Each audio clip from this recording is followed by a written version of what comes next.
All right, welcome everyone, and thank you so much for joining us today.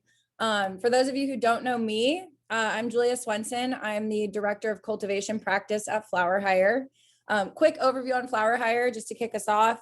We started in 2017 doing recruiting and executive search in cannabis. And to date, we've placed over 700 people into cannabis jobs nationally with an average salary of over 100K. Our mission is to build a conscious cannabis community one hire at a time. I personally have been with the company about 3 years now, and I've loved seeing the growth of such an exciting industry. And I'm just really grateful to be here. So last year, FlowerHire filled 40 different job functions, with the biggest job placement by function being cultivation. Cultivation is the foundation of the industry in so many ways, and without interstate commerce, operators know how crucial it is to find the right talent to run their production facilities. Happy plants at scale means happy customers. And with cultivation talent being so crucial and in such high demand, we actually built a cultivation practice at FlowerHire focused on recruiting for cultivation roles across the US, which includes myself, Patrick Hartman, and Zach Miller. If you have any questions throughout the webinar here, there's actually a box at the bottom that says Q&A. So you can drop any questions in the Q&A box and we'll have some time at the end to talk through them. And that's separate from the chat room itself. And some of your questions might also get answered along the way. And if you want to reach out after the webinar, you can reach FlowerHire directly at info@flowerhire.com, or you can email me, julia@flowerhire.com. And thank you all for coming. We had folks RSVP from all over the country here. So we're really excited to kick off. And with us here today, we've got 3 incredibly talented leaders in the cultivation lane. We're going to be discussing hiring cultivation talent, integrating and developing talent, and then retaining talent within an organization. So I'll just give a quick overview of the speakers here today, and then I'll let them introduce themselves. We've got Joy Eggleston. She's the VP of HR and Compliance at Story Cannabis Company. We've got Sean Sangster here, the Regional Director of Cultivation for the Midwest at Curaleaf, and Richard Sciascia, the VP of Cultivation at 710 Labs. So we'll kick off. Joy, I'll let you start. Ladies first. Can you tell us a little bit about yourself and what you're doing now? Absolutely. And first, I just want to thank you for having me today. It's an honor to be here with you all and have an opportunity to share a little bit about my experience in the industry. Again, my name is Joy Eggleston. I basically grew up in southwestern Pennsylvania on a family farm. It's been in my family over 100 years. So agriculture has always been special to me. But I started out, I went to Syracuse University, Maxwell School of Public Affairs, went to Waynesburg University and received my master's degree in business administration, and spent the most of my career in the healthcare arena, actually ultimately leaving as director of operations here of a small community hospital, and had a chance to jump into the cannabis industry and did so with both feet. And it has been quite an amazing experience. I started at a cultivation facility where I personally watered and fed the plants in our early startup process. I've done it all from the very beginning. And moved into actually an opportunity to work with Harvest Health and Recreation as the National Cultivation Operations Manager. When I started, we had 3 cultivation facilities, and by the time I left, we had a dozen. So over the course of my time there, I was part of opening up many facilities on the cultivation side of things, working a lot with processes and operations, KPI reporting, hiring and HR practices, partnering with all of the different departments at Harvest as a liaison for the cultivation department. And it was a great learning opportunity, and I'm happy to be here today as VP of Story. We're a new company operating right now in Maryland with plans for significant growth in the upcoming years. And so it's really exciting to be here. Thanks for having me again. Thanks for being here, Joy. Excited to hear from you. Sean, do you want to go next? Yeah, sure. So first, I want to thank you and FlowerHire for having me on the podcast with you all. And like you said, my name is Sean Sangster, Regional Director for Midwest Curaleaf. background is in agronomy. I have a bachelor's in that, as well as a MBA in supply chain management. Been with Curaleaf for a little bit over a year and a half now. It's been going very well. It's been very, very fast paced, I would say, like every other cannabis business in the space. But before that was in LEDs, working with Fluence for a while, helping growers transition from HPS to LED technology. And then before that, with my background in agriculture comes from, ornamental space, working for a company in Florida, producing, ornamentals for large big box companies. Fantastic. Sean, thanks for being here. Richie, tell us a little bit about yourself and your path in cannabis. Hey, thanks for having me. I'm currently the Vice President of Cultivation at 710 Labs. I've been in this seat for a little over 3 years, started at the director level here. Prior to that, I was the head of research and development for a climate-controlled greenhouse for a licensed cannabis facility in Southern California. I'm from Southern California. I've always been involved in cannabis, cultivated for the past decade at the licensed commercial scale for the past 6+ years. Really got my start in plants and permaculture design and went to school for ornamental horticulture. Awesome. Well, we have a panel stacked with talent, and I'm just really excited to jump into the questions here. So our first section today will be all around hiring in cultivation, both entry level and also at the leadership level. And what we've seen is that the majority of cultivation hires working in facilities today are coming from outside of the industry and have never worked in cannabis before. So what specifically do you look for when you're trying to hire people into a cultivation environment that haven't ever done cannabis cultivation before and maybe haven't even, worked in agriculture before? And Sean, I thought maybe, with your background in agriculture and maybe Richie too, you might be able to speak to this. Yeah, absolutely. Yeah, for us, I think the number one attribute we look for when evaluating talent or potential team members to join a team is passion, right? There's so many things that are happening on a day-to-day basis within the cultivation facilities that you really can't teach passion. Is either you have it for the industry and you want to learn more, you want to get to know the day-to-day activities that are actually happening on the ground at the facility. I think is a big attribute that we look for in our potential candidates.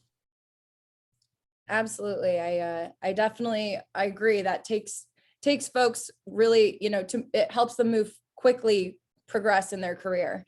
And Richie, what are your thoughts? What do you look for when you're hiring people, that haven't worked in cannabis cultivation previously? Yeah, Sean said the key word is passion. That's what I had jotted down. To break that down a little bit, what is passion? Like, that's curiosity. And what is curiosity? That's open-mindedness and problem solving and communication, and all of those things are critical building blocks of critical thinking skills. And that's what we found to be the most successful in the cultivation environment. It's having a good critical thinker on board. Absolutely. Joy, anything you'd like to add there? I think they pretty well covered it. I think having, it isn't so important to have the exact cultivation skills, coming in. If you being a new industry, that's to be expected, but you do want to see that eagerness to learn, that passion and commitment and reliability in wanting to do the job. So I tend to agree. Fantastic. And then let's talk about cultivation leaders a little bit.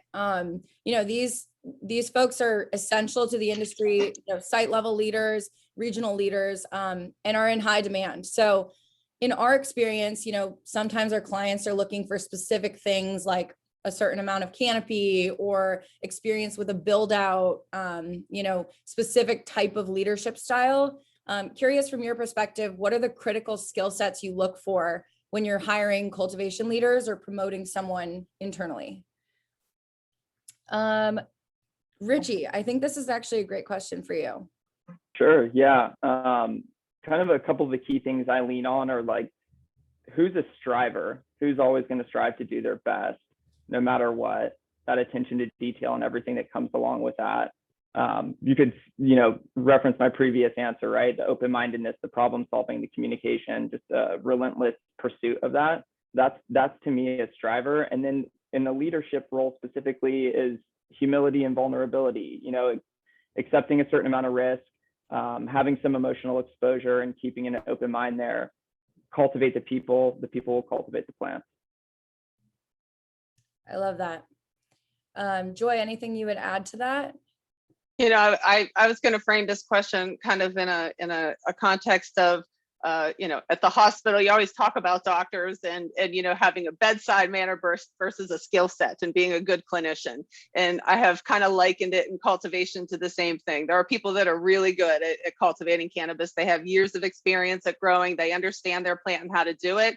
When it gets to a regulated industry like this, though, I want to just add that the other important pieces of being an excellent leader in this industry is the ability to be able to manage your inventory in a seed to sale system, good computer skills, understanding the regulations and how they apply to your site. So, you know, I think that the distinction is there's being good at growing cannabis, and then there's the administrative stuff. And finding someone that's good at both of those sides of the coin is always the challenge in trying to find folks that fit both of those skill sets.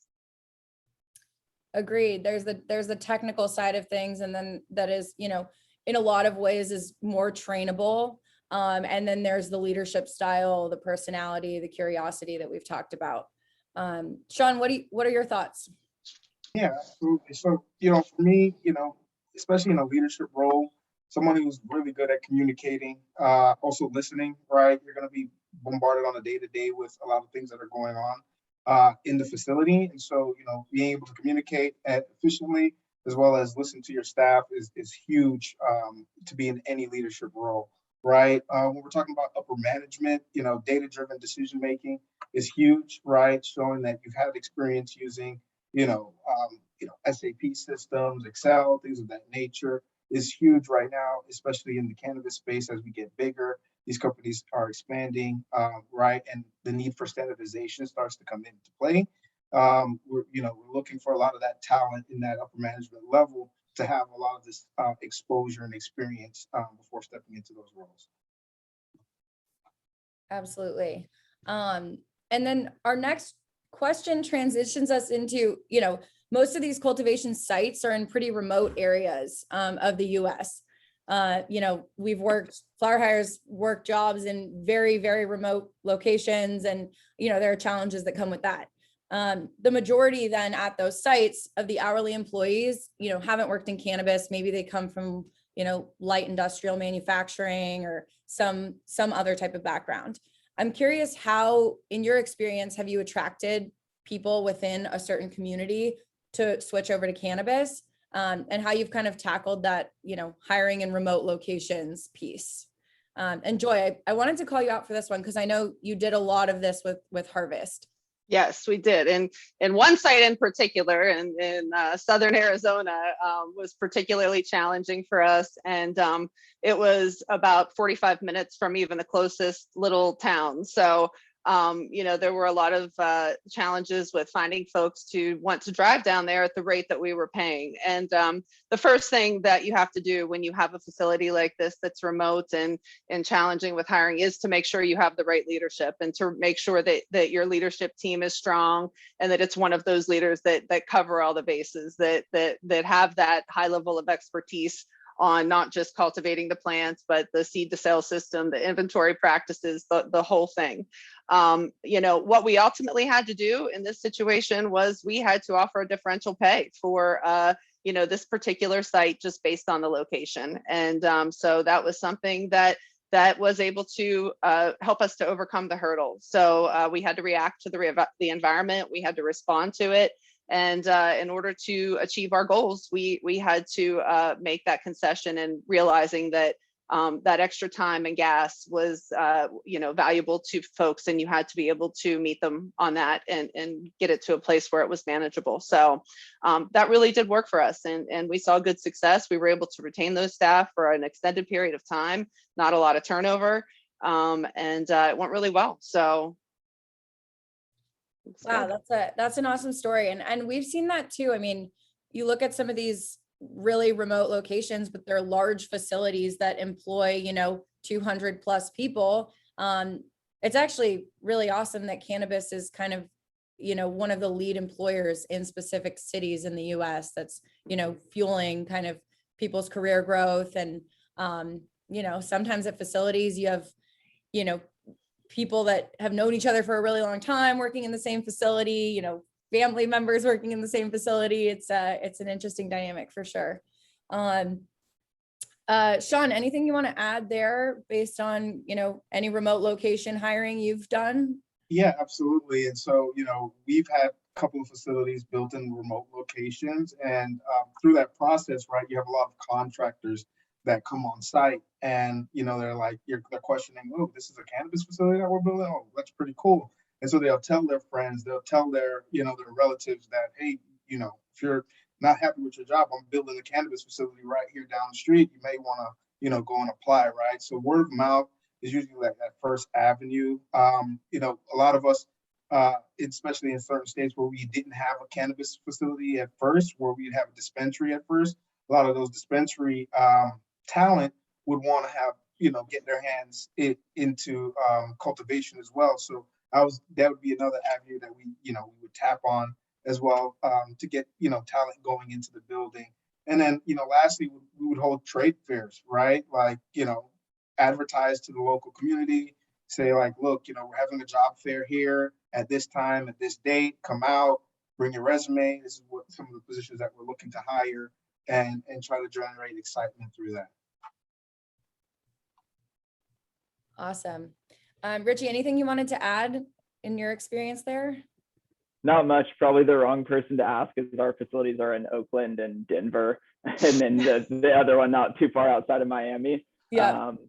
But I love Sean's comment there of just like, you know, job fairs, reaching out to certain audiences. One that I've used in the past is like tapping into the community college and people in the agriculture or horticulture programs there, giving them a path outside of what they may think that they're currently on, and just opening up those options for them. Yeah.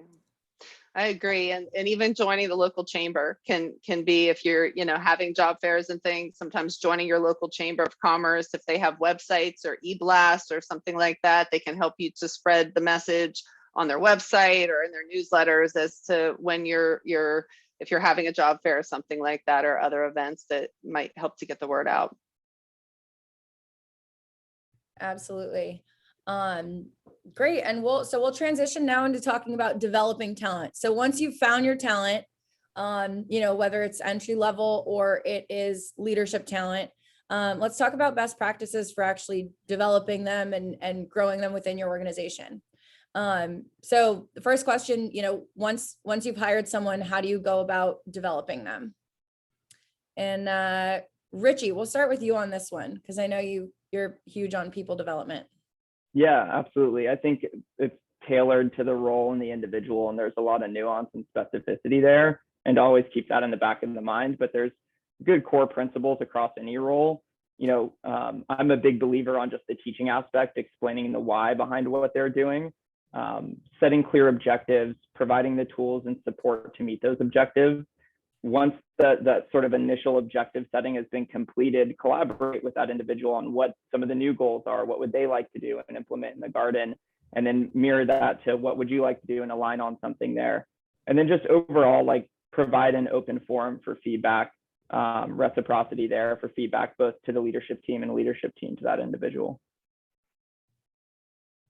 I think all of those pieces are so crucial to helping someone understand what the expectations are and understand how they're progressing towards those expectations.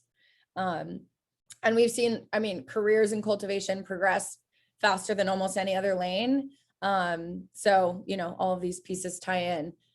Sean, do you want to add anything to kind of how you personally go about developing people once they're hired? Yeah, absolutely. And I can touch on a specific point where, you know, one of our facilities took on the challenge of creating a training program for new hires in cultivation. And, you know, that program entailed where, you know, and new hires or new entry-level employees would spend, you know, 2 to 3 weeks in each department, right? So they'll spend 2 to 3 weeks in mother stock, right? Working with the team there, the mother stock team there, or in propagation. Once they finish, you know, learning the mother stock, the nuances of mother stock, they'll go on to propagation. and so on and so forth throughout the post-harvest process and things of that nature. And then even cross-departmental where, in flower pack, where they may need extra hands, those entry-level employees would be looked at first to go and help out so they can learn the nuance of what's going on in those areas. And so that's the approach that they took there, and it's been really successful, especially in times where COVID hit, where we'd have shortages at facilities and things of that nature. That program really helped them out in terms of them sharing shared labor. Yeah, it's great to get someone in there and, get to see and get their hands on every part of what's going on in the operation. Yeah, that's really smart. Joy, anything you would add in terms of how I know you've been a part of a lot of these process building to make sure that, there's consistency and make sure that people can learn all the different pieces of what they're supposed to be doing. How have you gone about, what are your thoughts on developing people? Absolutely. I mean, in addition to just having a strong orientation program, which is something we're working on developing now as a new company, previously we did a lot of different things, ongoing training through video trainings, on-site trainings, and peer competency, like peer-to-peer competency training. So allowing someone to be mentored by a peer and then sign off that they have understood the process and what's being expected of them. Just an ongoing approach to making sure that those learning opportunities are available for people that are eager to learn and want to enhance their skills. And I think that the degree at which, what's expected and what's required versus what's available is, it's an opportunity for us all to just continue to be mindful of sharing all of that we have access to with our frontline staff, even articles and magazine, just the little things that you can do to just ongoingly train your staff and educate them about what's going on in the industry. Absolutely. And one, the idea of promoting from within, we've seen some really awesome career success stories for folks in cultivation. But one thing that's come up in a lot of my conversations with our clients is, transitioning someone internally from a manager role into a director role, or from a director role overseeing the site to taking on multiple sites. And, taking on a lot more of, in a cultivation manager type role, being with the plants a lot, really being like in the garden versus, moving into a director role and really having to take on a lot of the production planning, scheduling, administrative HR type work. So I'm curious, from your perspective, how do you basically get people ready to take on, what's needed in a role that's overseeing the entire site, has full autonomy of that site? Sean, I think you might be a good person to answer this one. Yeah, I think, one thing that we do good is information sharing, right? We have where we, from down to supervisor levels, we're sharing data that's coming down, from all levels, right? From the VP sees this data point all the way down to the supervisor level, right? And we're showing, not just the data in numbers, but actual visualization, right? To show like these are the KPIs that we're trying to capture here, and these are the things that we're most focused on, right? Throughout the grow. And so for individuals looking to move up into these higher level roles, it starts to get their mind going as to what we're looking at, what we're deeming, successful, and what we're looking at as areas for improvement and things of that nature. So I think that's key in any program, to develop those talents that you have within to move up into more director level roles.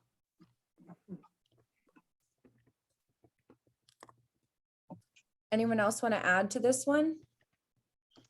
I just, I've seen many cases where we've seen associates that move their way up. And I think a lot of the learning in developing leadership is just a progressive learning as you go through. Starting as an associate, we've seen folks move into that lead position, into the manager position, and even up into a regional director position. And as those kind of people that are eager to learn, that you can tell have that drive, they're naturally going to evolve and show themselves to you. And, you know, at Story, we definitely strive to promote from within and give folks the opportunity that want to grow in the career to have an opportunity to do that. So, yeah. I'll add my own personal anecdote to that, which is like, I used to be in the mortgage industry prior to cannabis. I left that, went into cannabis because I love growing plants. I'm now, I left spreadsheets for plants. I'm now back into spreadsheets and not so much in plants anymore. So I think it's really about just like, yeah, full circle. So, you know, as you see that progression in certain leadership, like, what are the different avenues that you can create for them to still be passionate about what they're doing? One thing I'm fortunate for is like, I don't have hands on in the garden and with the plants anymore, but I still do all the pheno hunting, right? Mm-hmm. So what are the different avenues that we can create for people leveling up that will keep that curiosity and that passion going? My passion's shifted from, you know, cultivating plants to cultivating people. How can I take my own passion and inspire someone else to have that passion? That is that's a great story. I love it. And I think that makes a lot of sense. You know, diversify someone's work a little bit as they grow into leadership positions to make sure that they're still, you know, getting the excitement, you know, from why they joined the industry in the first place. And then my next question was really around, you know, I want to chat through some fast-tracked career stories that you guys have personally seen in terms of, you know, people coming into the industry, you know, having not worked in cannabis before, and then, you know, what their career story looks like. So who wants to start? Does anyone have one top of mind that you want to tell the audience a little bit about? I mean, we did have, you know, a couple, I'm sorry. But I said, I already reiterated just a few minutes ago that we had associates that moved to lead, you know, that's a very specific person in mind. And so, you know, it happens. It happens a lot, actually. I've seen it happen many times, but Rich, I'll turn it to you.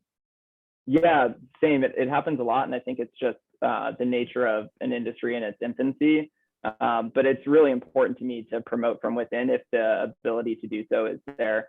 I've seen, you know, two of my cultivation managers. So we have two primary facilities in Oakland, both about 12,000 to 15,000 square foot of canopy in each one. And the individuals that managed both of those cultivation facilities, both of them started off as one was a sanitation technician, the other was in harvest.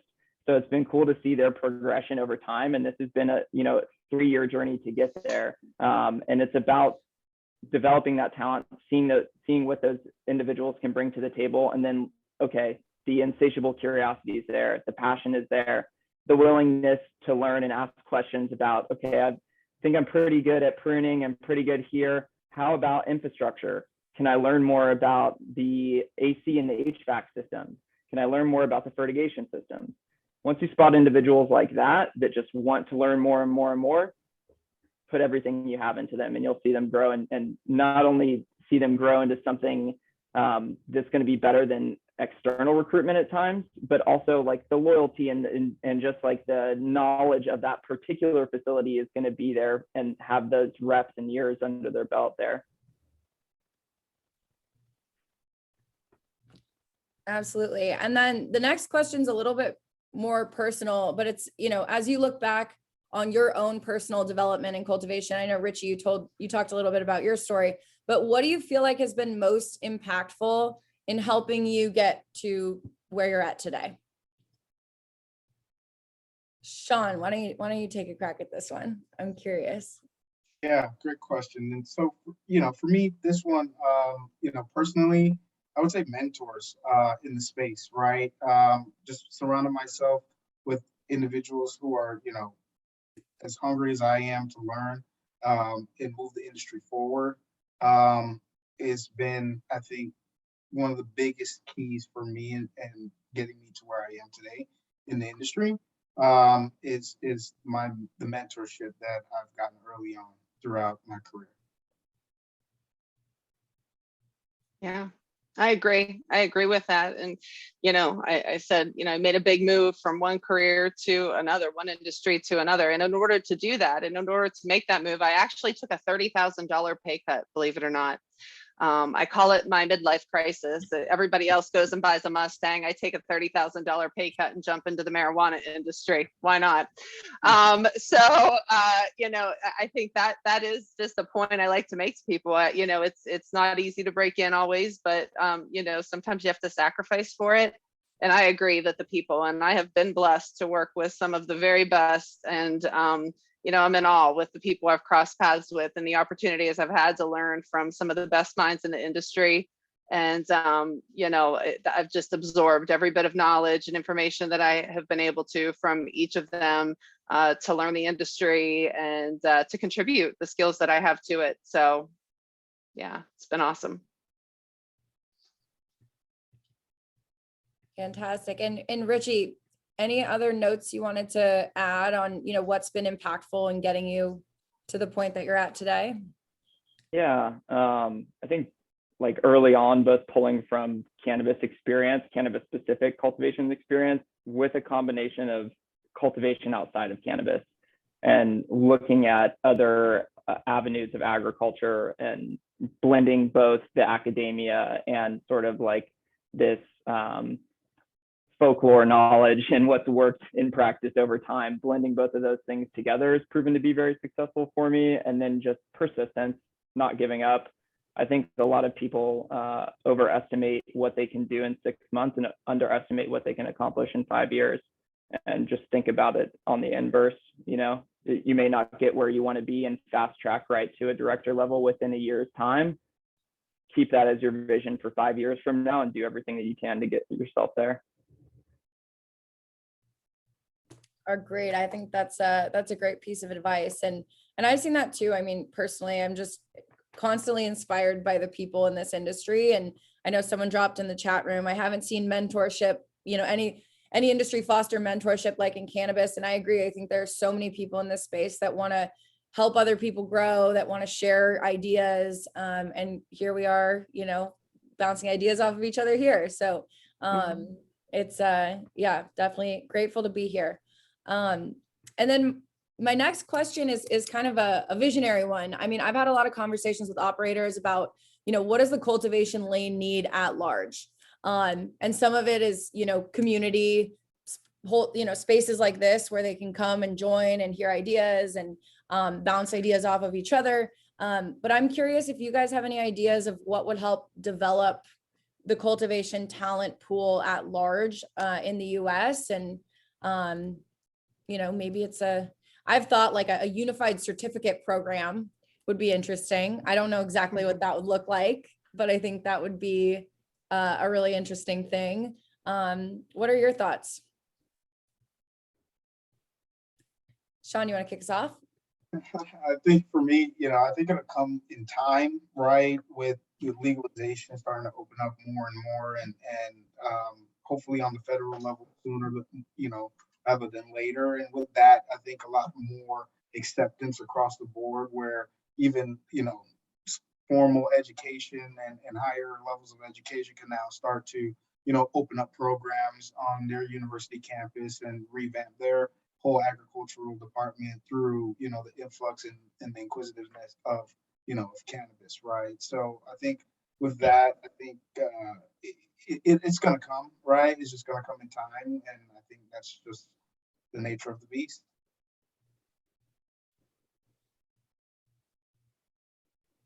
Any thoughts on this question, Joy? Yeah, I agree. I mean, obviously having degree programs, co-ops, would be a great way to go.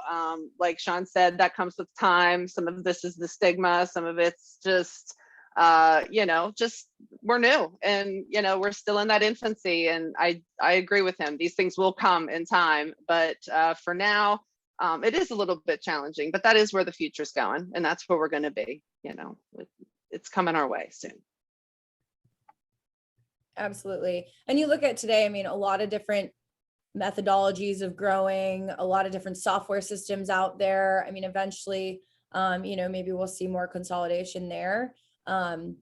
but I think the conversation around the things that propel people forward in their careers is really interesting. Mhm. And then the last question I wanted to ask about developing is how you've gone about evaluating performance in cultivation. I know a lot of companies use different sorts of KPIs to track performance, but curious, what you think has been the best way to evaluate performance. Richie. I'll go with start with the motto of our company: quality over everything. It's not just about the KPIs for us. That's an important factor to business, absolutely. But the quality's got to be there as well. So with that comes attention to detail and a lot of other things that we assess.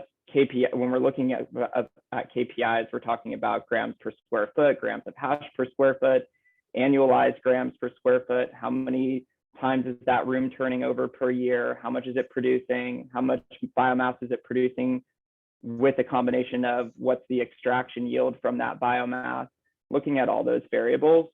And then also just assessing like critical thinking. What's the response to the problems? How quick were we to respond to that? Can we track and quantify that? And how much is the leadership team influencing the critical thinking of others?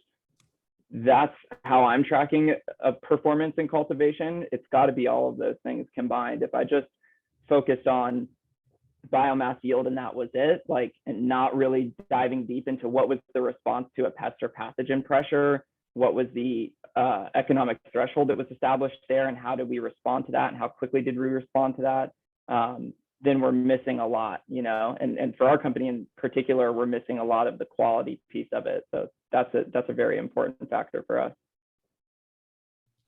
I like looking at it from a holistic perspective. I think that's really interesting insight, Richie. Thanks for sharing that. Joy, anything you would add? Yeah, previously we looked and we had kind of minimized, kind of simplified it down to, on the cultivation side, and Rich mentioned this, grams per square foot of flower. How much flower, dried flower, did we get for every square foot of bench that we had? And on the post-harvest side, looking at trim turnaround time from the time the plant was harvested until it was finished with testing and trimming. How long did that take? Those were two of our biggest KPI indicators that we incorporated into our annual reviews with our employees, because it gives them skin in the game and knowing the why and the what of what it takes to make us successful. And and then testing is another one that really ties back to that quality piece. And that's really universal for both cultivation and post-harvest. Both is, how did we do on testing? Because it's all well and good, but if it comes back and you find something in there that's not going to pass, that might be because it was poor quality control, then that's a whole different situation. So that testing rate as well is a very important one.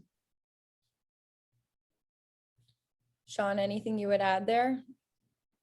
Richard and Joy crushed it. I mean, from my standpoint, they covered everything that we've been embodying as a company and as an industry. And so, piggyback off of what they said, right? I think one thing that we look at too as well is, how much grams per square foot made it into the jar, right? If it, you can grow 100, 120, 160 grams a square foot, right? But how much of that made it to the jar? Because if it doesn't make it to the jar, right, through testing, through getting hang dried, and then coming down, getting bucked, things of that nature. If we're losing a lot to automatic trimmers or things of that nature, it doesn't really count. And so one of the things that we're big on is no gram left behind.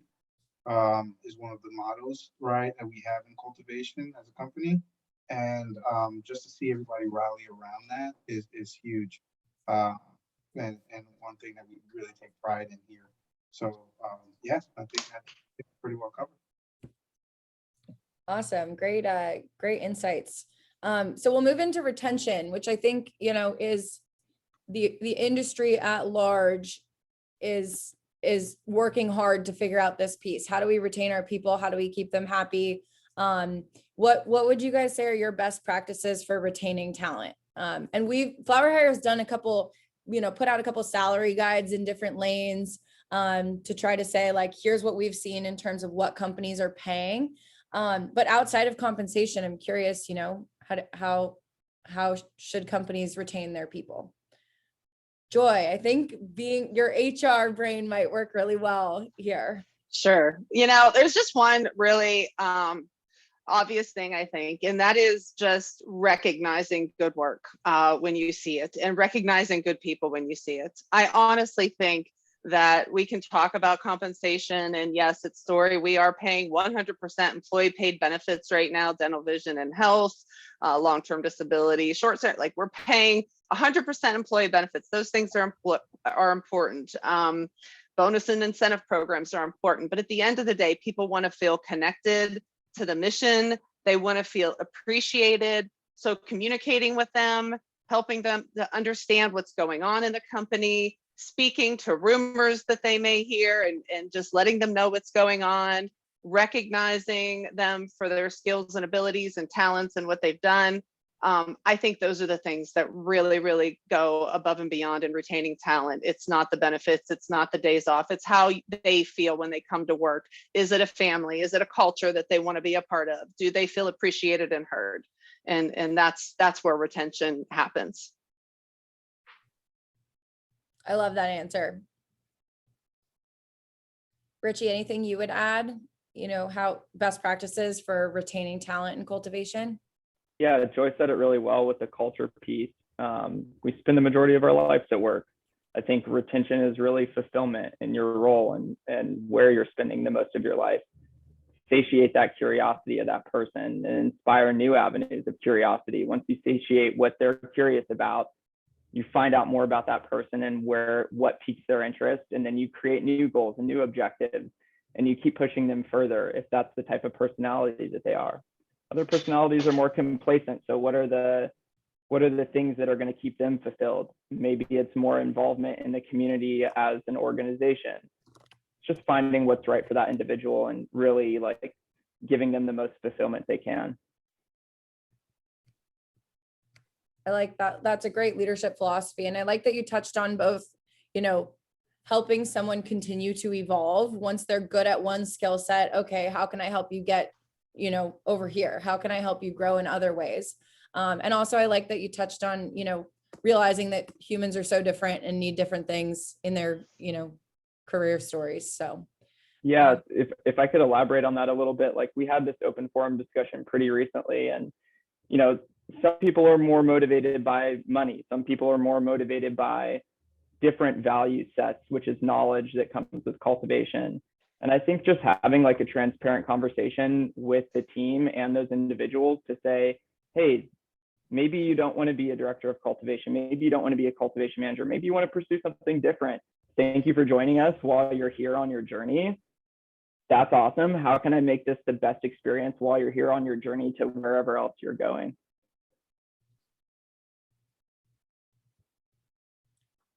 I love that. Sean, anything you would add in terms of retention strategy? Yeah, I think one thing that we heard loud and clear from our staff was, career paths, right? They wanted to know what's going to be their outcome in the next, 1 to 3 years from now, right? 3 to 5 years from now. What does that career path look like? Can you tell me what skill sets do I need to develop in order to move up? And so, working with HR and, cultivation and HR working together, be able to hash that out and provide career path plans for a lot of the cultivation roles that we have. And so I think that's a huge part of it. Also challenging and continuously challenging and giving people more and more responsibility, right? Like if you come to your job every day, you're not challenged and you're just like, this is very autonomous, I'm not, learning. Those individuals who want to learn, who want to take on more and more, if you don't feed that to them, they're going to just get bored and want to move on. And so in order to do that, you got to challenge and continue to challenge your staff, right? Give them more responsibilities, encourage them to have, meetings with the rest of the staff and speak up when they see things and such. And so I think those are a couple of things that we've put into place that help to keep employees retained at the organization. Great point. Yeah, those are all great ideas. And I'm sure some of the other operators here listening or new license holders that are getting ready to start operations. I'm sure these are all really, really helpful, or, candidates that are here listening and kind of absorbing all of these insights. It's powerful.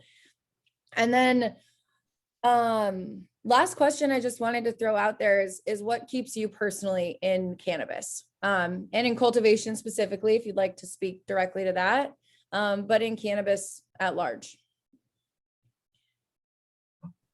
For me, I think it's two things, two main things, right? It's getting to see the industry develop, right? And then to see individuals who enter with absolutely no background in agriculture or come from a different lane of agriculture and actually develop in the system, right? Being a part of their development, seeing them grow in their roles and then mature into other roles is for me, I didn't know it was going to be so rewarding, but being in my role and watching that happen over this last year and a half has been amazing.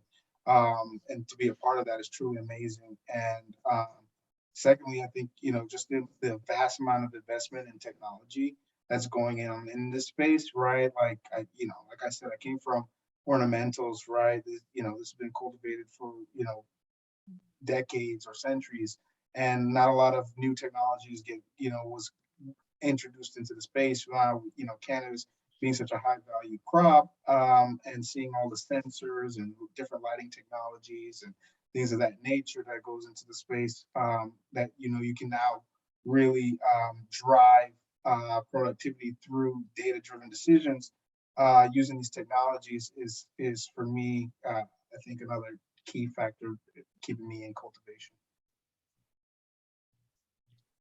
Love it. Joy, what keeps you in the crazy world of cannabis?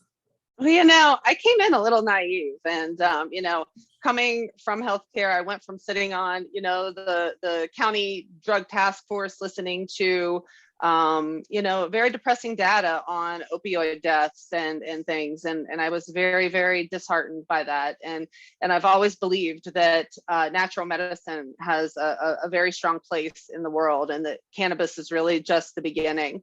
The plant has been demonized for really no good reason, and what kind of started as an interest has become a passion, just based on what I have come to understand being an insider in the industry now.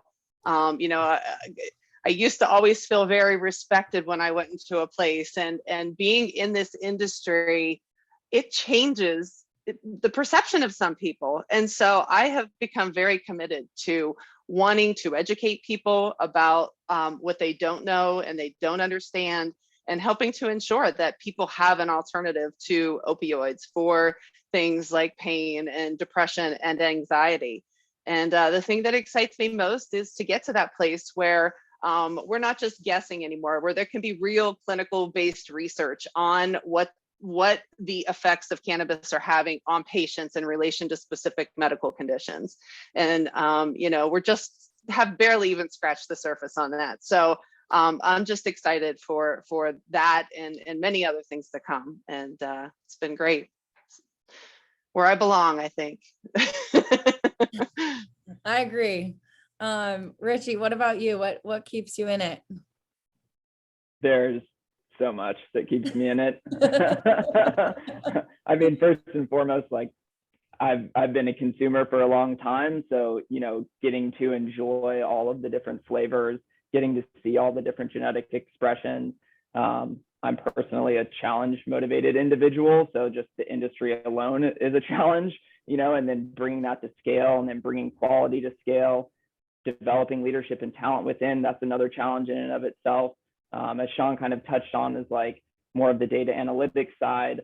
There's so many wormholes that we can continue to chase of just like substrate monitoring and irrigation strategies. And we could go down that forever and how that affects the morphology of the plant, or we can look at lighting spectrums and we're growing, we've got 200 cultivars in the library. How does this one spectrum of light affect the resin production of this particular cultivar? I could chase that wormhole forever.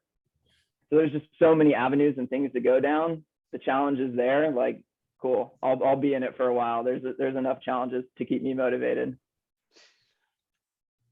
Awesome. Well, I'm inspired by all three of your stories and backgrounds and all of the insights you have to bring to the table. So thank you. Thank you for bringing, so much here today for the audience. And that kind of wraps our questions for the day. So we'll go through, it looks like we've got a couple questions here in the chat room. If anyone else has questions in the audience right now, feel free to drop them in the chat room and we'll try to get to them. But it looks like Frankie Sokin had a question. What insights do you have when it comes to integrating a team of legacy growers and C-suites who come from more traditional industries? So we'll liken that question specifically to cultivation, transitioning legacy cultivators into leadership positions in cannabis. Joy, do you want to tackle this one first? So meaning, how do we teach legacy? Can you repeat it one more time? I'm not sure I understand exactly. Is it how they react with or communicate with C-suite, or how they become C-suite? I think what's the best way to integrate legacy growers or people from traditional industries into roles within larger organizations? Okay. Yeah. And I do think so. I'm going to approach this like, mom and pop shop, people that are there, and then, the company comes in. I'm with you now. So I think the main thing is oftentimes, legacy growers are working just in their own pod, and they're not used to being part of the bigger picture. And so, it's just important to explain to them why you're doing things. We're not making you do a report just for the fun of it. We're not asking you to put information in for a second time here just to waste your time. But, what we want to do is contrast and compare in this way, or approach it in this way, so that we can improve our outcomes. I think explaining the why and explaining the processes as to how information is going to be used across the corporate spectrum is very helpful in trying to implement corporate level programs to new sites as they come on board. And it can be very overwhelming. I've seen it many times. People are used to doing things their own way. When corporations come in, national corporations have a way that they do things. And that's not to say that there's never going to be another way to do it, or that it can't be changed. But generally, we're asking people to get on board with our way of doing it, and that can be difficult. So I think open communication, just talking it through, explaining the why, and making sure everybody has a chance to be heard. That's the most important thing, and just keeping those lines open. I hope that addressed the question. Yeah, I think so. Anything, Sean or Richie, that you want to add to that one? Yeah, I could add some there, being a legacy cultivator myself, and now reporting directly to the C-suite and working with those individuals. I think that Joy touched on it really well. Just transparency is important. Cannabis cultivation has been a solo sport for decades. Developing stronger leadership and looking outside of the box. Okay, as Sean mentioned earlier, maybe it's time to take an Excel class. Maybe it's time to add some more tools to my tool belt that I didn't think were previously relevant to cultivation. That's going to be very helpful. And then also just the trust of the C-suite in the cultivator. Have the C-suite establish what those particular boundaries or guidelines are, as Joy kind of mentioned, of hey, we need to stick to this budget. These are the things that we're going to do. Here's the fail safes that we're going to implement. And this is the reason why. It's not because we don't agree with your methodology. But at the same time, put a decent amount of trust in the reps that individual as a cultivator has experience with this particular plant over time. I've watched really seasoned cultivators of other crops come into this role and not succeed. So trust the individuals that have had the reps under their belt there, but then also just work with them and align with them to get them to fall into what the mold is of the corporate environment. Those are great insights. And if Frankie's still here, if you want to follow up on that, we can have a conversation after this as well. A question from Elisa Brill. What insights do you have in recruiting social equity candidates in cultivation or working with social equity license holders? Do any of you want to speak to that? Yeah, definitely. So, one thing that we take pride in is, bringing in that social equity piece into the MSO umbrella, right? Our brands is Be Noble, right? Right. And so, like, Fab Five Freddy is one of social equity, has been incarcerated. His whole story is online, but like getting that piece out there and understanding, like, look, man, this is not just for one category of individuals. This is for, for everybody, and really promoting that message out there. And, getting in, and then, eliciting that talent to bring into the cultivation sites and things of that nature, going out to different events, right, and promoting, these job openings and things of that nature is huge in order to bring that piece into the fold. And so I think, in the licensed producer space, we do a good job of it now, but I think we can always do a better job of promoting, that whole social equity piece of it. So, yeah. Absolutely. Well, we are just about at the end of time here, but I'll do one last question here. Looks like someone has a specific question for Richie here. And we'll just keep it light here at the end. What's your I love it. personal favorite strain flavor by 710? Candy Chrome reeled me in, but the Living Soil Randy Watson made me stay. Awesome. I feed hunted both of those, so thank you. Very cool to see that feedback. There's no one personal favorite strain. I mean, we've got a genetic library of 200 cultivars, and we're continuously pheno hunting, so it's hard to just like pin it down. For myself personally, let me go to a category. Like if it's funky, if it stinks, if it's a little bit of halitosis that turn most people off, I'm about it. So anything like chem oriented, like that's my jam personally. Love it. Well, this has been really great, all of you. Again, thank you so much for joining, and to the audience, thank you for tuning in. Thanks for being here. We're going to be putting on, more cultivation series here in the future. So, but I just feel like there's so much more we could cover here today. I can't believe an hour's flown by already. And it went quick. And if anyone in the audience wants to find out more or connect, feel free to send a follow-up email, connect with the speakers on LinkedIn. I'm sure they would be happy to connect with you, and feel free to join our newsletter too. And that's where you'll find any other, future events as well. So thank you. Thanks, Sean. Thanks, Joy. Thanks, Richie. And have a great rest of your Wednesday, everyone.